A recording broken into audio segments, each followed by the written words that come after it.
ঐক্য প্রচেষ্টা ফলপ্রসূ হয়নি। স্বৈরাচারী একনায়কত্বের বিরুদ্ধে লড়াইয়ের জন্য জাতীয়তাবাদী এবং প্রগতিশীল রাজনৈতিক দলগুলোর ঐক্য ছিল অপরিহার্য, কিন্তু অনেক চেষ্টায়ও সেই ঐক্য অর্জন করা সম্ভব হয়নি। সরকারি দল ও তাদের পেটোয়া বাহিনীর নির্যাতনের বিরুদ্ধে বিরোধী দলগুলো তাদের সাধ্যমতো প্রতিরোধ গড়ে তোলার চেষ্টা করছে। সর্বহারা পার্টি এবং জাসদের কর্মীরাই সরকার বিরোধিতার মারাত্মকভাবে তৎপর। অন্যান্য বামপন্থী রাজনৈতিক দলগুলো এবং প্রগতিশীল সংগঠনগুলো তাদের সাধ্য ও সামর্থ্য অনুযায়ী সরকারের নির্যাতনের বিরুদ্ধে লড়ছে। জনগণ সাধারণভাবে আওয়ামী ঐক্যজোটের বিরুদ্ধে। ঐক্যজোটের স্বৈরাচারী নির্যাতনে জীবন ও জীবিকার তাগিদে সবাই দিশেহারা। জাসদ, ন্যাশনাল আওয়ামী পার্টি, লেনিনবাদী communist party, Sarbahara party, Jatiya league ইত্যাদি দলগুলো নিয়মতান্ত্রিক পদ্ধতিতে এবং তাদের গোপন সংগঠনগুলোর মাধ্যমে সরকারের বিরুদ্ধে লড়ছে। তাদের মধ্যে সরকার বিরোধিতার ব্যাপারে কয়েকটি বিষয়ে ঐক্যমত রয়েছে। জনগণও আজ পিছিয়ে নেই। তারাও আজ আওয়ামী লীগ ও তাদের দোসরদের বিরুদ্ধে সোচ্চার হয়ে উঠেছে। কিন্তু এরপরও কোনো একটি দলের পক্ষেই পর্যাপ্ত পরিমাণের শক্তি এবং প্রভাব বিস্তার করা সম্ভব হচ্ছে না সরকারি নিষ্পেষণের কারণে। ফলে জনগণ কোনো বিশেষ রাজনৈতিক দলের পেছনে দাঁড়াতে ভরসা পাচ্ছে না। তারা এটাও লক্ষ্য করেছে যে বিরোধী দলগুলো মোটামুটিভাবে সরকার বিরোধী একই রকমের বক্তব্য রাখছে, একইভাবে সরকারের বিরোধিতা করছে, কিন্তু তারা ঐক্যবদ্ধভাবে সরকার বিরোধী আন্দোলন গড়ে তোলার চেষ্টা করছে না। দলগুলোর মধ্যে তেমন কোনো মৌলিক পার্থক্য না থাকায় এবং তাদের বক্তব্য, দল এবং মতামতের মধ্যে একটি মৌলিক সাদৃশ্য দেখতে পাওয়ায় তারা চাইছিল সব বিরোধী দল এবং সংগঠনগুলো ঐক্যবদ্ধ হোক। এ ব্যাপারে কিছু নির্দলীয় রাজনৈতিকভাবে সচেতন দেশপ্রেমিক ব্যক্তি নিজেরা উদ্যোগ নিয়েছিল ওই ধরনের একটি ঐক্য প্রচেষ্টার। লেখকেরও এই ব্যাপারে সক্রিয় ভূমিকা ছিল। বিরোধী দলগুলোর কোনোটাই সরকারি নির্যাতন এবং দমন নীতির মুখে এককভাবে দাঁড়াতে পারবে না, এ ব্যাপারে কারো কোনো দ্বিমত ছিল না। গণ আন্দোলন এবং সরকার বিরোধী সব প্রচেষ্টাই ব্যর্থ হয়ে যাবে পর্যায়ক্রমে, এ ব্যাপারেও ঐক্যমত ছিল। এই দুটো মূল বিষয়ই ছিল ঐক্য প্রচেষ্টার ভিত্তি। বর্তমান পরিস্থিতিতে এবং আগামী দিনগুলোতে ঐক্যবদ্ধ হতে না পারলে কারো পক্ষেই শক্তি বৃদ্ধি করা সম্ভব হবে না, বরং দলগুলোর বিলুপ্তি ঘটারই সমূহ সম্ভাবনা রয়েছে। এ বিষয়টিও পরিষ্কার বোঝা যাচ্ছিল। তাছাড়া সরকার যেভাবে দেশে প্রকাশ্য রাজনীতির পরিধি ক্রমান্বয়ে সংকুচিত করে আনছে, তাতে করে অচিরেই আগামীতে দেশে একদলীয় শাসনই প্রতিষ্ঠিত হবে। সেক্ষেত্রে বিচ্ছিন্নভাবে সরকার বিরোধী কিছু করতে গেলে তাতে শক্তি ক্ষয়ই ঘটবে, কিন্তু তাতে কোনো লাভ হবে না। গোপনে বৈঠকের পর বৈঠক চলল। আলোচনাকালে বোঝা গেল ঐক্যের পক্ষে যারা, তারা শীর্ষ নেতাদের জন্য তেমনভাবে তাদের মতামত প্রকাশ করতে পারছিলেন না। সার কথা বুঝতে পারা যাচ্ছিল ঐক্যের পথে মূল বাধা নেতারা। আবিষ্কার করতে পারলাম এর কারণও রয়েছে অনেক। নেতৃত্বের কোন্দল, অতীতের তিক্ততা, অবিশ্বাস, নেতাদের বিভিন্ন দুর্বলতা এবং নীতিগত ভুলের জন্য অতীতের ব্যর্থতা। এসব জটিল সমস্যাগুলোর ঊর্ধ্বে ওঠার মতো মন মানসিকতা নেতাদের মাঝে নেই। তার উপর ঐক্যের ব্যাপারে সবচেয়ে বড় সমস্যা দেখা দিল ঐক্য প্রতিষ্ঠিত হলে নেতৃত্বের কোন পদে কে থাকবেন সেই প্রশ্নটি। নেতাদের সবাই যার যার হাতে 3.5 হাত। সবাই নিজেকে সবচেয়ে উপযুক্ত বলে মনে করেছেন। এ ধরনের মনোভাব এবং পরিস্থিতিতে কোনো ঐক্য গড়ে তোলা অসম্ভবই নয়, অবাস্তবও বটে। তাই আমরা সেই উদ্যোগ থেকে সরে দাঁড়াবো ভেবেছিলাম এক সময়। কিন্তু পরে সিদ্ধান্ত হলো ভেঙে পড়লে চলবে না, ধৈর্য ধরে চেষ্টা চালিয়ে যেতে হবে। সব নেতাদের মধ্যে পারস্পরিক বিভেদ থাকলেও তাদের প্রত্যেকেই আমাদের আন্তরিকতার তারিফ করেছিলেন। পরিশেষে আমাদের সব প্রচেষ্টাই ব্যর্থ হয়ে গেল। ইতিমধ্যে একদিন কর্নেল আকবর এসে বললেন যে এদের নিয়ে কোনো ঐক্য গড়ে তোলা কিছুতেই সম্ভব নয় বলেই তিনি, কাজী জাফর, মেনন এবং রণ সিদ্ধান্ত নিয়েছেন একটি নতুন রাজনৈতিক দল গঠন করার। এই দলে আমাকে একজন ভাইস প্রেসিডেন্ট হিসেবে যোগদানের প্রস্তাব দিলেন তিনি। জবাবে আমি বলেছিলাম, এত তাড়াতাড়ি হতাশ হলে তো চলবে না, ঐক্য প্রচেষ্টা চালিয়ে যেতে হবে। যেখানে পুরনো দলগুলো ঐক্যবদ্ধ হতে না পারলে তাদের অস্তিত্বই বজিয়ে রাখতে পারবে না বলে মনে করা হচ্ছে, সেখানে আরেকটি নতুন দল করে লাভটা কি হবে? এরপরও আপনারা দল করতে চান, ভালো কথা, তবে আমার জন্য এই মুহূর্তে নির্দলীয় থাকাটাই উচিত হবে বলে মনে করি। আপনাদের দলে যোগ না দিলেও সময় মতো আমরা সবাই একত্রিত হব কোনো বৃহত্তর স্বার্থে, সে বিষয়ে কোনো সন্দেহ নেই। এর অল্প কয়েকদিন পরই ইউনাইটেড পিপলস পার্টি ইউপিপি আত্মপ্রকাশ করে। কর্নেল আকবর সেই পার্টিতে ভাইস প্রেসিডেন্ট হিসেবে যোগদান করেন। এরপরও আমাদের যোগাযোগ অবিচ্ছিন্ন থাকে। সোনার মুকুট মাথায় দিয়ে বিয়ে হলো শেখ ভ্রাতৃদ্বয়ের। যখন হাজার হাজার মানুষ না খেয়ে মরছে, তখন শেখ কামাল এবং শেখ জামালের বিয়ে হলো সোনার মুকুট মাথায় দিয়ে। 1974 সালের দুর্ভিক্ষের পর একদিন শেখ কামাল এবং শেখ রেহানা সত্যিই এলো আমাদের মালিবাগের বাসায় বিয়ের নিমন্ত্রণ জানাতে। দুই ভাইয়ের একই সাথে বিয়ে।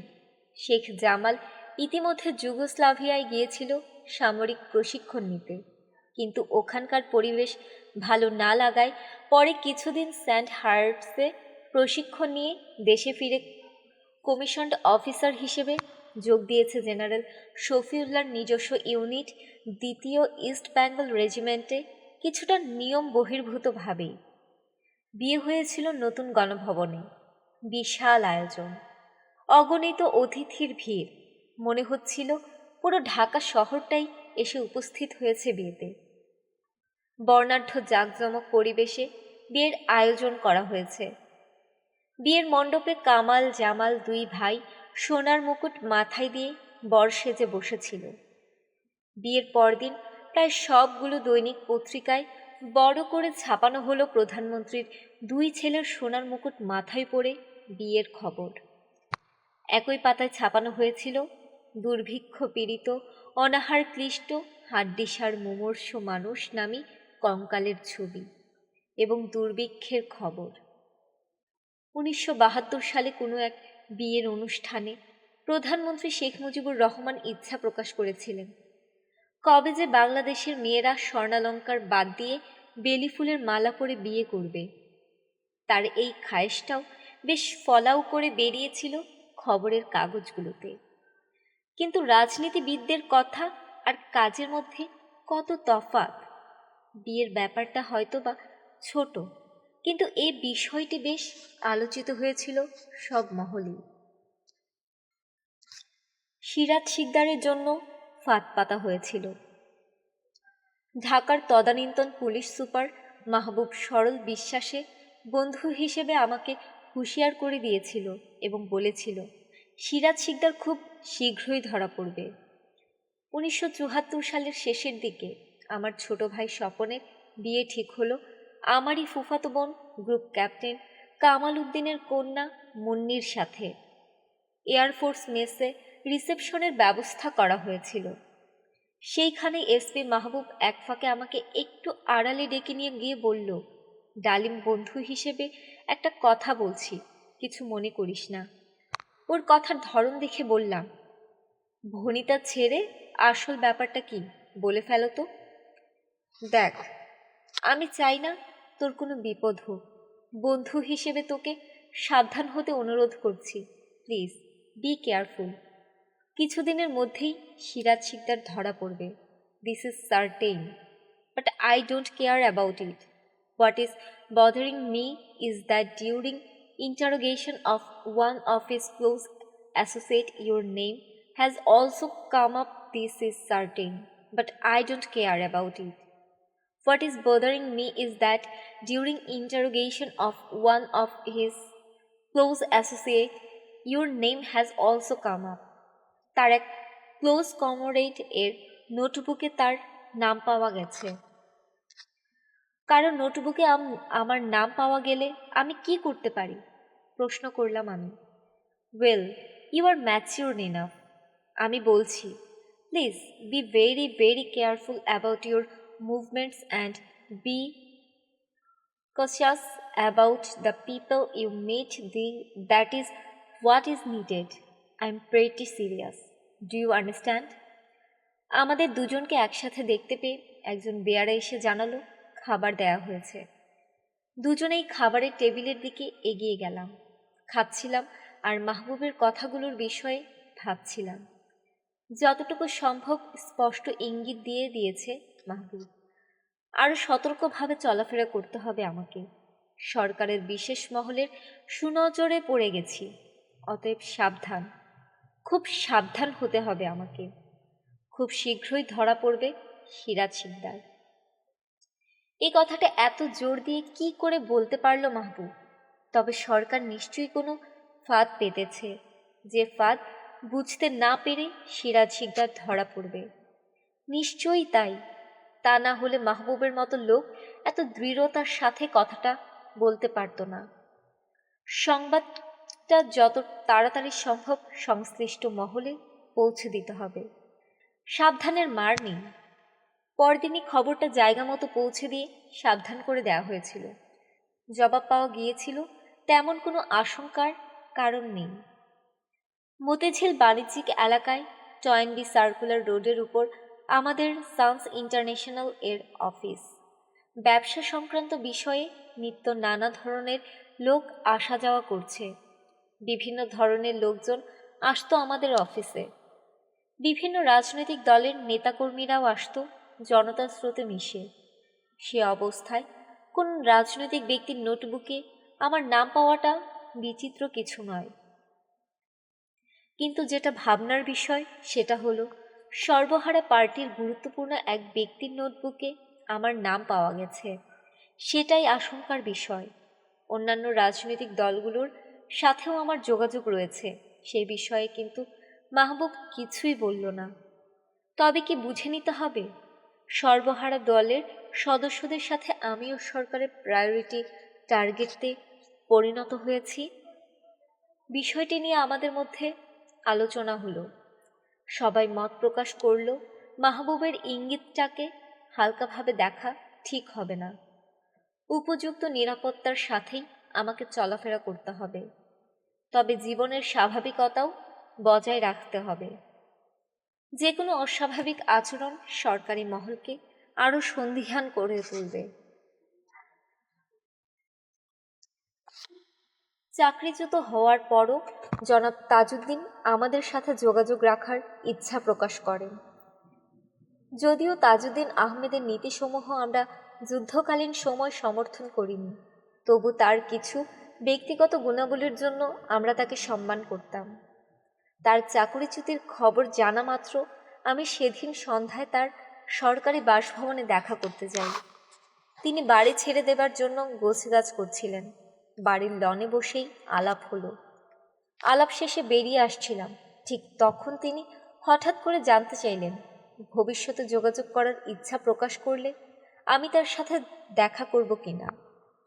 জবাবে বলেছিলাম, আমার তরফ থেকে কোনো বাধা নেই। ঠিক হলো যোগাযোগ হবে গোপনে। একদিন অফিসে বসে আছি, হঠাৎ আমার চাচা শ্বশুর জনাব সিরাজুল ইসলাম চৌধুরী, প্রখ্যাত বুদ্ধিজীবী, লেখক, সাংবাদিক এবং পাকিস্তান আমলে দৈনিক পাকিস্তান, বর্তমানে বাংলাদেশ টুডের মালিক, এসে হাজির। অপ্রত্যাশিতভাবে তাকে দেখে সসম্ভ্রমে উঠে দাঁড়িয়ে তাকে বসতে দিয়ে জিজ্ঞেস করলাম, কাকু, আপনি হঠাৎ কি মনে করে? খবর দিলেই তো পারতেন, আমি নিজে গিয়ে দেখা করে আসতাম। বিশেষ প্রয়োজনে এসেছি। তাজউদ্দিন তোমার সাথে জরুরিভাবে দেখা করতে চায়। সম্পর্কে কাকু এবং তাজউদ্দিন সাহেব ভাইরা ভাই। কোথায় জানতে চাইলাম। তাঁতীবাজারে। লাঞ্চের পর আগামীকাল আমি আর নূর আসব। তিনি চলে গেলেন। পরদিন সময় মতো গিয়ে পৌঁছতেই দেখি জনাব তাজউদ্দিন অপেক্ষা করছিলেন। আমরা দুজনেই তার বিশেষ পরিচিত। দোতলায় একটি নিভৃত কক্ষে আমাদের বৈঠক শুরু হলো কুশলাদি বিনিময়ের পর। দেশের অবস্থা সম্পর্কে কি মনে করছেন প্রশ্ন করলেন তিনি। যে দেশ বানিয়েছেন তার সম্পর্কে ভাবনার কি কোনো অন্ত আছে? দেশ তো আপনারাই স্বাধীন করেছেন। তাই কি? আমরা তো এভাবে দেশ স্বাধীন করতে চাইনি। সেটা আপনার চেয়ে আর বেশি আর কারো জানার কথা নয়। চুপ করেছিলেন তিনি। আমি বললাম, তাজউদ্দিন সাহেব, ৭১-এর আমাদের যুক্তিগুলোর সত্যতাই কি ক্রমান্বয়ে এই বাংলাদেশের সত্যি পরিণত হচ্ছে না? যাক, অতীত নিয়ে আলোচনা না করে বলেন কেন ডেকে পাঠিয়েছেন? সরাসরি প্রশ্ন করলাম তাকে। দেশটাকে বাঁচাতে হবে। অবশ্যই, তবে কি করে? জনগণের মুক্তি আনা সম্ভব সমাজতন্ত্রের মাধ্যমেই। এ বিষয়ে বিতর্ক রয়েছে। সারা জীবন আপনারা বুর্জুয়া রাজনীতি করে এসে এখন সমাজতন্ত্র করবেন, সেটা কি করে সম্ভব? আর জনগণই তো বিশ্বাস করবে কেন? আওয়ামী লীগ তো একটা বুর্জুয়া সংগঠন। শেখ মুজিব কেন? কেউই এ দলের মাধ্যমে প্রকৃত সমাজতন্ত্র স্থাপন করতে পারবে না। আপনিও এ সত্য এতদিনে নিশ্চয়ই অনুধাবন করেছেন। আর সবচেয়ে বড় কথা হলো, বাংলাদেশের জনগণের সম্মুখে সমাজতন্ত্রের নামে আপনারা যে বিভীষিকা তুলে ধরেছেন, তাতে আগামী ৫০ বছরেও সমাজতন্ত্রের কথা শুনলেই এদেশের লোক আঁতকে উঠবে। তাছাড়া গ্রামে গঞ্জে সাধারণভাবে ঘুরে যে অভিজ্ঞতা হয়েছে তার আলোকে বলবো, আমাদের জনগণ সাম্প্রদায়িক নয়, এটা ঠিক, তবে তারা সমভাবেই ধর্মভীরু। আপনারা আপনাদের রাষ্ট্রীয় চারনীতির কোনোটাই গ্রহণযোগ্য করে তুলতে পারেননি আপামর জনসাধারণের কাছে। বাংলাদেশ বলতে ঢাকা, চিটাগং বোঝাচ্ছি না, বোঝাচ্ছে ৬৪ জেলার ৬৪,০০০ গ্রাম, যেখানে বাস করে ৯৫% লোকজন। সমাজতন্ত্রের তত্ত্ব এদেশের গণমানুষের কতটুকু উপকার করবে তা জানি না, তবে অল্প বিদ্যায় যতটুকু বুঝি এদেশের লোকজনকে নজর আন্দাজ করার অবকাশ নেই। উপর থেকে তাদের উপর জোর করে কিছুই চাপিয়ে দেওয়া সম্ভব নয়। তাছাড়া মানুষ রক্ত মাংসের গড়া, তার জৈবিক এবং বাঁচার চাহিদার পাশাপাশি মনের এবং আত্মিক চাহিদাও রয়েছে। মানুষ মেশিন নয়। এ সত্য বাদ দিয়ে কিছু করলে সেটা হবে নেহায়েত ক্ষণস্থায়ী। থাক, তা আপনি বলুন, আপনার রাজনৈতিক পরিকল্পনা কি? আপনি একজন সুশিক্ষিত সৎ ব্যক্তি। আপনার রাজনৈতিক দর্শনের সাথে একমত না হলেও এতটুকু আস্থা রাখতে পারেন, আমরা আপনাকে একজন ভালো মানুষ বলেই মনে করি। আর এই কথা আপনাকে স্পষ্ট করে বলতে চাই, বাংলাদেশের স্বাধীনতা সংগ্রামে ভারত আপনাদের জন্য যদি কিছু করে থাকে, তবে সেটা তার স্বার্থেই সে করেছে। তবুও আমরা তাকে কৃতজ্ঞতা জানাবো জাতি হিসেবে। কিন্তু ভারত এবং সোভিয়েত ইউনিয়ন কি করে আমাদের সহায়ক শক্তি হতে পারে? সেটা তো তাদের নিজস্ব স্বার্থের পরিপন্থী। এদের প্রতি আপনি দুর্বল, এ কথা সবাই জানে। এ ব্যাপারে আপনার কাছ থেকেই আপনার অভিমত জানতে চাই। আর সমাজতন্ত্রের দর্শন অনুযায়ী এটা কায়েম করা যায় শুধুমাত্র সর্বহারা দলের নেতৃত্বে। আপনার দল কোনটি সেটাও আমাদের জানা দরকার। গম্ভীরভাবে আমার বক্তব্য শুনে যাচ্ছিলেন জনাব তাজউদ্দিন। রাজনীতি নিয়ে এটাই ছিল আমাদের প্রথম বিশদ আলোচনা।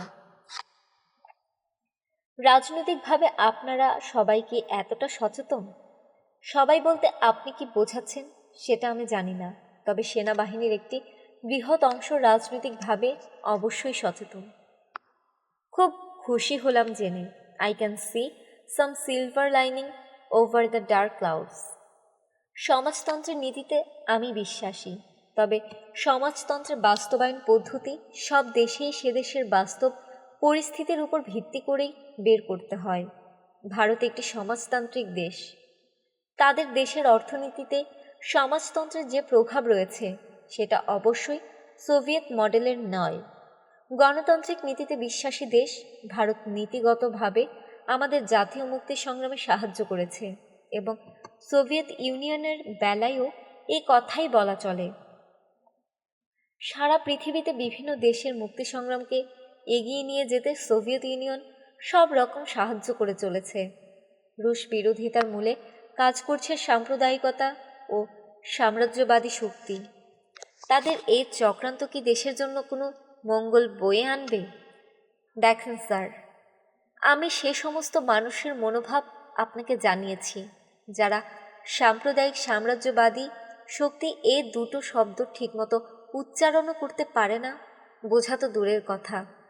এই সমস্ত আলোচনা তো শহরে তথাকথিত বুদ্ধিজীবী সমাজের মাঝেই সীমিত। তারা জনগণের 1 কিংবা 2% নন। আমরা মনে করি ভারত প্রকৃত অর্থে গণতান্ত্রিক দেশ নয়। গণতন্ত্রের নামাবলী গায়ে চড়িয়ে যেখানে গত 25 বছর ধরে চলেছে এক পার্টির তথা এক পরিবারের শাসন, শ্রীমতী ইন্দিরা গান্ধী অখণ্ড ভারত নীতির বাস্তবায়নের জন্য পাকিস্তানকে দ্বিখণ্ডিত করার পূর্ণ সুযোগ গ্রহণ করেছেন। অনেকেই তাকে সমর্থন করেছেন, কিন্তু আজ কিছুতেই বাংলাদেশ একটি স্বাধীন স্বনির্ভর দেশ হিসেবে ভায়াবল হয়ে উঠুক সেটা ভারতের কেন্দ্রীয় সরকার কোনো মতেই সমর্থন করতে পারে না। পরিবর্তে তারা চেষ্টা করবে আমাদের অর্থনীতিকে ভারতের অর্থনীতির সাথে আষ্টে পৃষ্ঠে জড়িয়ে আমাদের উপর তাদের রাজনৈতিক নিয়ন্ত্রণ নিশ্চিত করতে। মানে আমাদের অবস্থা হতে হবে ভুটান বা সিকিমের মতো।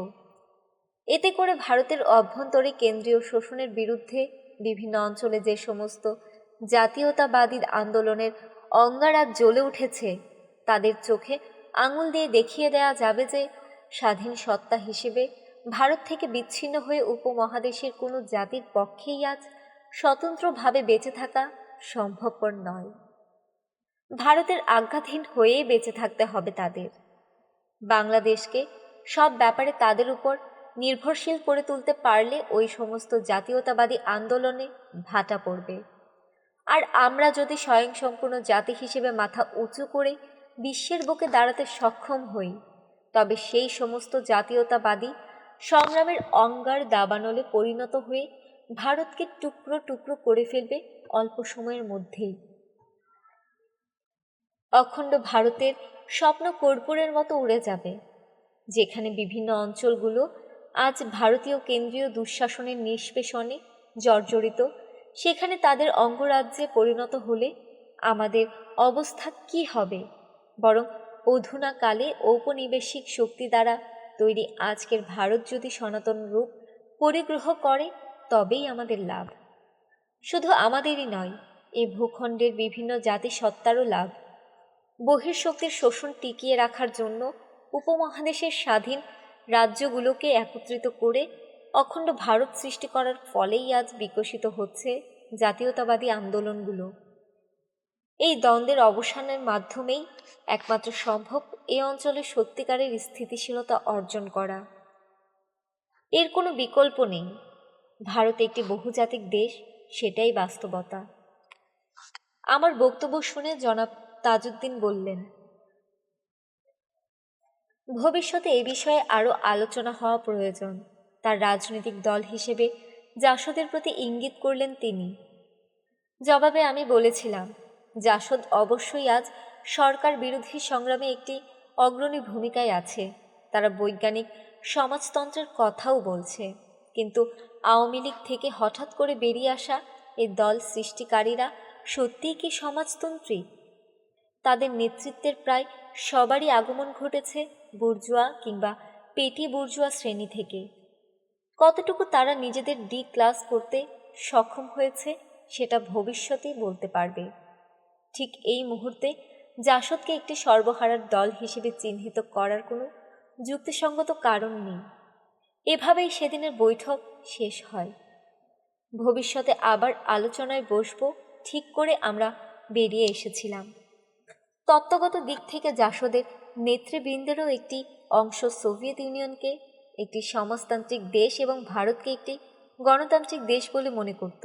তাদের ধারণা অনেকটা জনাব তাজউদ্দিনের মতোই, মানে রুশ এবং ভারত বাংলাদেশের গণমুক্তি এবং সমাজতন্ত্র প্রতিষ্ঠার ক্ষেত্রে সহায়ক শক্তি। কিন্তু জাসদের সাধারণ সদস্যদের বৃহৎ অংশই ছিলেন ভারত বিরোধী।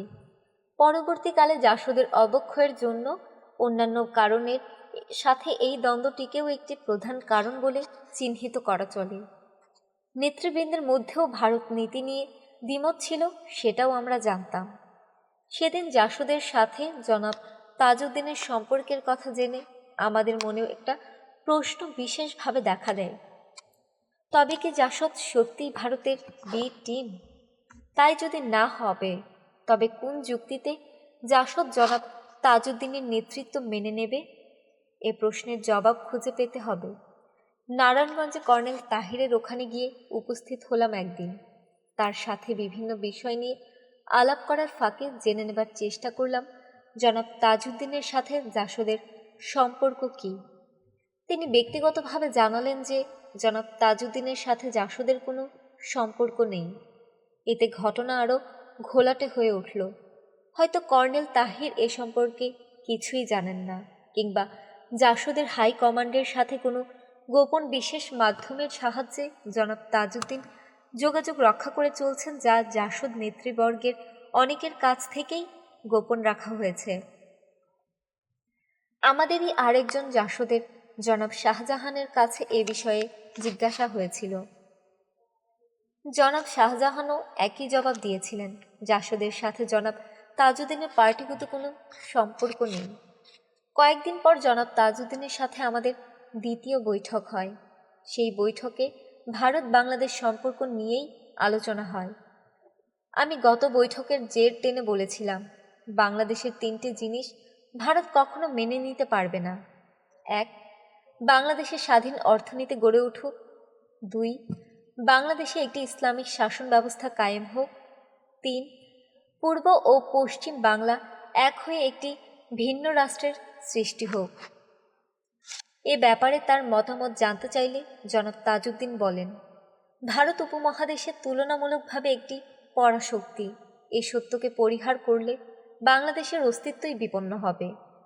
আমাদের বেঁচে থাকার জন্যই ভারতের সাথে আমাদের সৌহার্দ্যমূলক সম্পর্ক বজায় রেখে চলতে হবে। উদাহরণস্বরূপ তিনি নেপালকে তুলে ধরেছিলেন। তিনি বলেছিলেন, নেপালের সাথে অর্থনৈতিক ক্ষেত্রে ভারতের সম্পর্ক অত্যন্ত গভীর। বহুলাংশে নেপাল অর্থনৈতিক বিষয়ে ভারতের উপর নির্ভরশীল। তাই বলে নেপালের স্বাধীনতা ও সার্বভৌমত্বের উপর তো ভারতের হস্তক্ষেপ করেনি। জবাবে আমি বলেছিলাম, নেপাল একটি হিন্দু রাষ্ট্র। আমার জানা মতে নেপালের আভ্যন্তরীণ রাজনীতিতে ভারতের প্রভাব অত্যন্ত প্রচণ্ড। কিন্তু নেপাল ও বাংলাদেশ কি এক? বাংলাদেশ 10 কোটি মুসলমানের দেশ। এটাও তো একটি বাস্তব সত্য। এ জাতি সশস্ত্র সংগ্রাম করেছে পাকিস্তানের শোষকদের নিয়ন্ত্রণ থেকে বেরিয়ে এসে স্বাধীনতা লাভ করার জন্য, দিল্লির নিয়ন্ত্রণ মেনে নেওয়ার জন্য নয়। অস্তিত্ব হবে সম্পূর্ণ এবং প্রকৃত অর্থে স্বাধীন স্বকীয়তায়। সেটাই এদেশের জনগণের আশা ও অঙ্গীকার। জনগণের এ চেতনাকে সাংগঠনিক রূপ দিতে পারলে ভারত যত বড় শক্তিধর হোক না কেন আমাদেরকে সিকিম বানাতে পারবে কি? 10 কোটি লোককে জাতীয়তাবাদী চেতনায় উদ্বুদ্ধ করে তুলে তাদের সংগঠিত করে যে কোনো বহির্শক্তির আগ্রাসনের বিরুদ্ধে বাংলাদেশকে একটি দুর্ভেদ্য দুর্গে পরিণত করে গড়ে তোলা অবশ্যই সম্ভব, এবং সে চেষ্টাই কি করা উচিত নয় প্রতিটি দেশপ্রেমিক সচেতন নাগরিকের? এর জবাবে জনাব তাজউদ্দিন সাহেব কিছুই বলেননি। তার সাথে দুদিনের আলোচনায় একটি জিনিস পরিষ্কার বোঝা গেল, ভারত সম্পর্কে তার একটা বিশেষ দুর্বলতা কিংবা বাধ্যবাধকতা রয়েছে, যার বাইরে তিনি যেতে পারছেন না। এই দুর্বলতা কিংবা বাধ্যবাধকতা সম্পর্কে তিনি কখনোই আমাদের কিছু বলেননি। পরবর্তী বৈঠকগুলোতে আমরাও তাকে আর বিব্রত করিনি ভারত সম্পর্ক উত্থাপন করে।